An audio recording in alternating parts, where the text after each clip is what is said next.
Donald Trump is somehow simultaneously undermining the country and yet unifying everyone against him.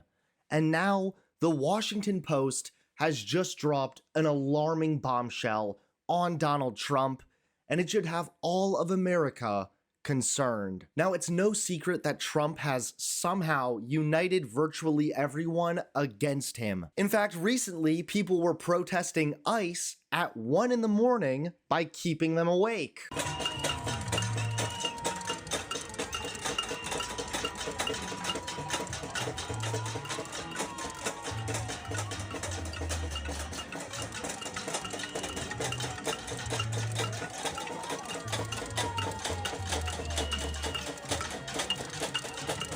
I'm sure there will be some cowards that whine or cry about this or claim that this is really mean. How many people lost sleep after being detained by ICE, even though they were here legally? But it's not just random people protesting Donald Trump. Even famous people like Mark Ruffalo are speaking out. It's not the immigrants, it's the billionaires. Well, we're seeing what's happening. First of all, we're understanding that the immigrants aren't the criminals. If you look at the statistics, most of the crimes that are committed in this country are by white people, that non-immigrants, and they add to our economy by the billions. And so for every horrible thing that you have to go through in life, you get an equal gift in return. And the gift of this time is that we get to see who the true villains are. We get to see who's really making our lives unbearable and who's making us so desperate. It's not the immigrants, it's the billionaires. And it's time to take our country back from that extreme wealth that has its hands all over the power of the nation and become a beautiful, burgeoning democracy that works for the people, not just the very wealthy. Even the people who fought for our country are now speaking out. That's right, a veteran recently spoke against Donald Trump. So don't talk to me about what I've done for my country. I did several tours of the Korengal Valley in Afghanistan, one of the hottest zones over there. Don't sit here for a mother second and preach to me that I should be doing something different than defending these immigrants. Because the truth is, I fought in the global war on terror, and right now these ICE agents are more terrorizing than those people were. This government is a terrorist government.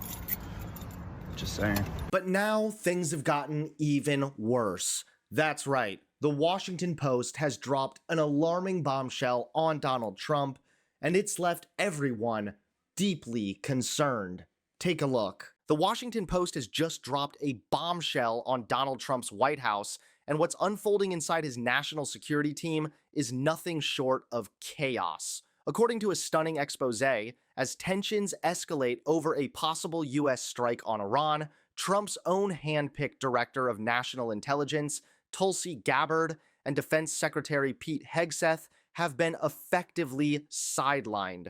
Once touted as top advisors, they're now out of the loop as Trump turns to a more seasoned, quiet, Tier 1 group, Vice President J.D. Vance, Secretary of State Marco Rubio, CIA Director John Ratcliffe, and Joint Chiefs Chairman General Dan Kane.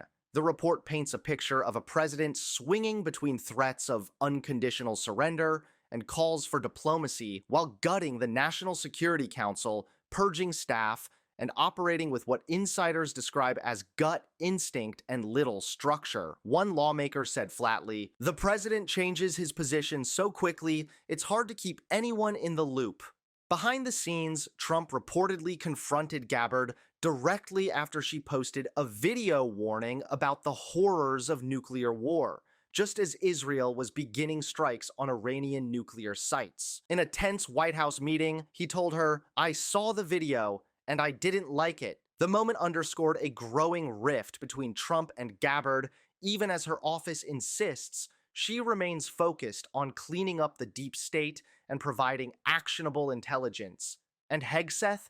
He's reportedly been cut out entirely after a security mishap known as Signalgate and growing mistrust from within the Pentagon.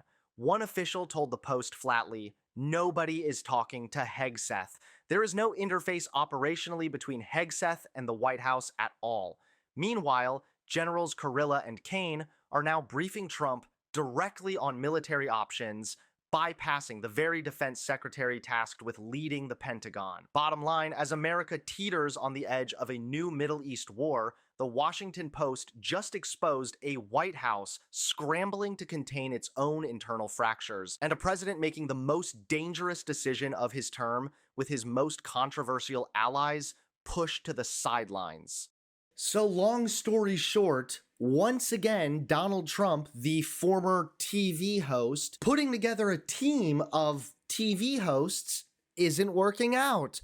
Who would have thought? This is really quite embarrassing. It's embarrassing for Trump, it's embarrassing for Hegseth, and most of all, it's embarrassing for America.